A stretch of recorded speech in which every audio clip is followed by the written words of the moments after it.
The number one threat as it stands for business travel, whether it be domestic or international, relates to big data. And this is big data as it's available commercially, publicly, in government space, on destinations, services, travellers, company content, change management, pricing, routes. And increasingly, this data is being compounded exponentially.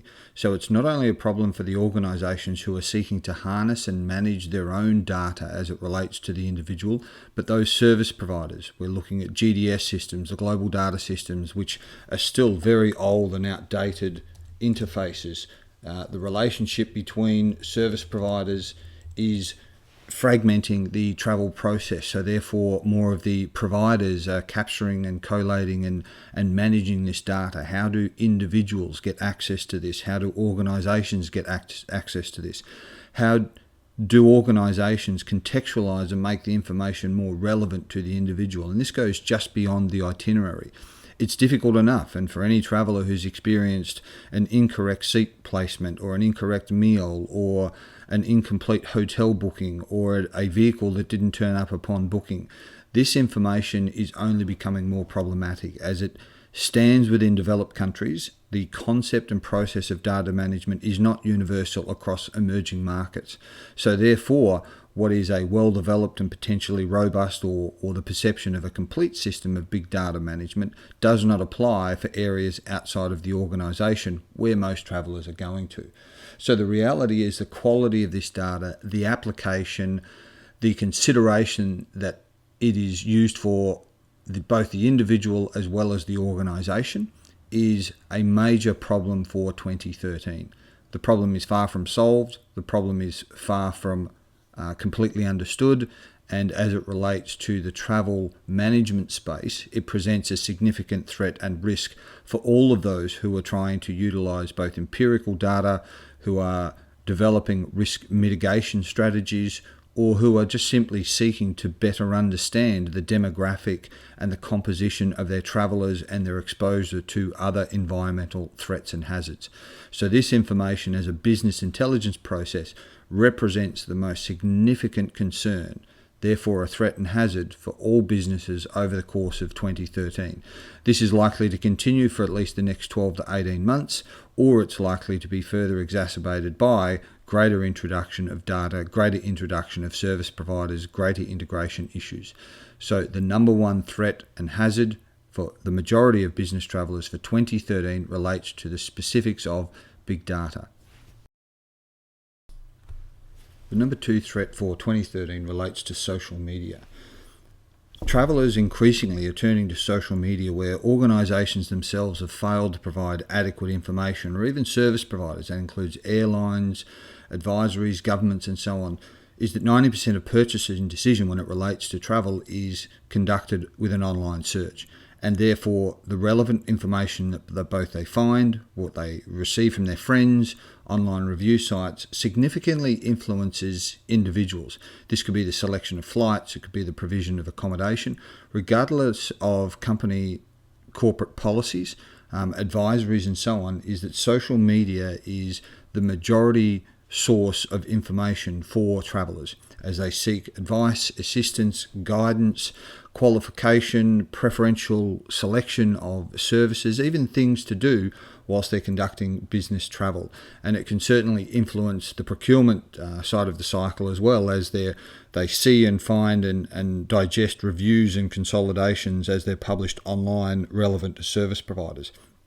Universally, the travel industry has been somewhat slow to assimilate or adapt or integrate social media technologies. It's not the proliferation of things of Facebook and Twitter and so on. However, it's the social content that is being created in much the same way as the social phenomena of self-diagnosis is affecting the medical profession with online searches. So too it's affecting and compounding the problems associated with corporate travel.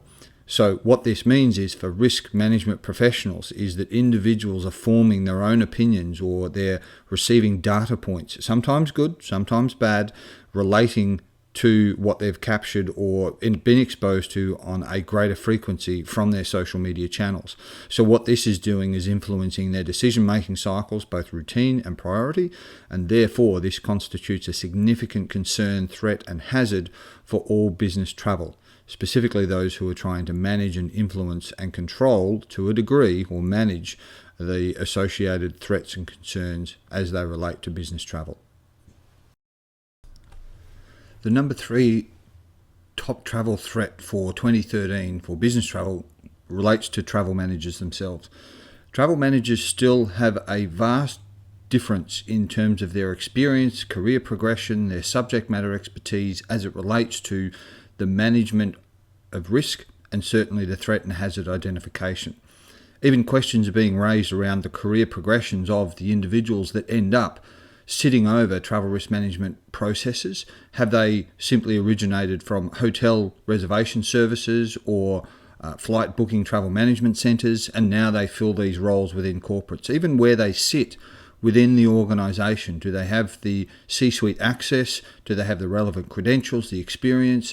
And overall, the organisations or the collective groups that represent travel managers or influence travel managers, whether they be marketing to them, whether they be supporting them, providing resources, have yet to fully address the universal standardisation of threat identification, hazard management processes, and certainly the risk management processes as it relates to travel managers. And the vast majority of instances that start to create, whether it be change management, whether it be exposure to delays, disruptions, or even the selection of service provisions within the travel process, is significantly influenced by that of travel managers. Unfortunately, the majority lack the fundamentals and the experience, the exposure and the training in order to make those particular differentiations. So if we apply this to the health and safety space, travel managers themselves play a significant influence to the health, safety and security of the individuals. However, there's still a significant priority associated with the more administrative aspects. And unfortunately, all too many are measured on criteria such as cost containment or cost-cutting measures. And as a result, they lack the fundamentals of risk management or even health and safety application. So the number 3 threat for 2013 is travel managers. As they grow in number, as their responsibilities increase, as they're potentially pressured for more and more demanding aspects of economisation of travel, but also as the decisions default to the individuals themselves to make risk determinations or threat identifications without adequate experience, training and application, this constitutes a significant risk for all businesses of all sizes, even that of service providers, as we go through the next 12 to 18 months. 2013, travel managers, the number 3 threat for the year. The number 4 top 5 travel threat, risk and hazard for 2013 is online bookings. Online bookings and the speed in decision-making associated with travel now is measured in seconds. Therefore, the time from consideration to the booking, the application, the confirmation, whilst the travel itself may not take place for hours or days later on, the requirement to be in front of the individual to influence the decision, the requirement to communicate with the individual, and the diversity offered to the individual in terms of bookings. Increasingly, corporates are challenged and struggling and having issues with having single point of booking systems. Now they can use administrative constraints and not fulfill expense applications or travel expense reimbursements and so on. However, the reality is that with the proliferation and the migration to online bookings, with such an ease of access for hotels, airlines, trains, hire cars and so on, bringing all of that under a single banner or managing all of that for corporates is increasingly problematic. This is only going to be compounded by 2013 as many who have not already entered into this space now seek to expand their online markets, as well as those who've been pioneering or been in this space continue to add to their particular products and services and expansions and offerings.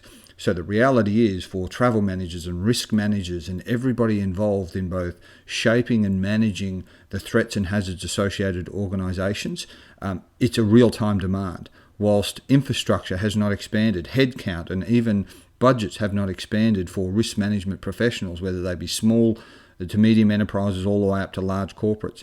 The increased demand and the requirement to be in multi-places at multi-timelines on a 24-hour business cycle is increasingly problematic to those who are responsible and charged with threat identification and risk management.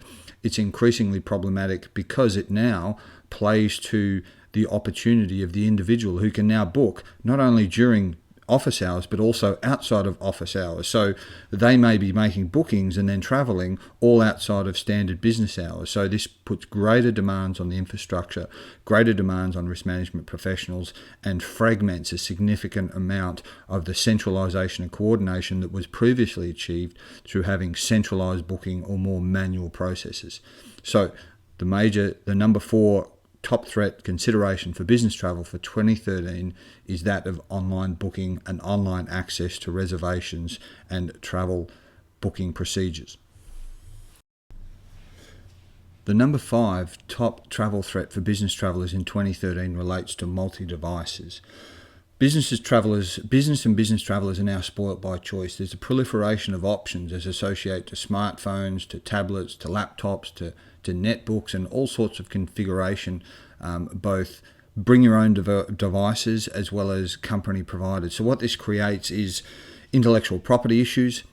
Is it a private device? Is it a company device? But also asynchronization across all of these devices. So that means is the desktop process where the individual was both confirmed and consolidated with their itinerary for travel, is that the same device that they're currently travelling with? Do they have the same resources available? Is that the same mechanism for communication?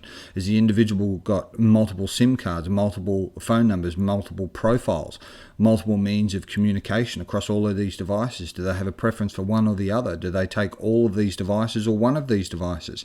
Again, there's a variance of choice which is becoming increasingly problematic for the travel industry, but certainly travel risk management providers, that be in-house and service providers. So over the next 12 to 13 months, as more devices are released and updated versions and new service plans and the affordability and the corporate accessibility or even personal preference, this is not going to become any less complicated, whether it be e-readers, whether it be tablet devices, laptops, and so on. All of these have various different operating platforms, how they coordinate and synchronize within the corporate environment, whether they're even able to, are individuals increasingly encouraged or forced to carry their own personal devices when they travel because the organisations themselves are so far behind on the technology side.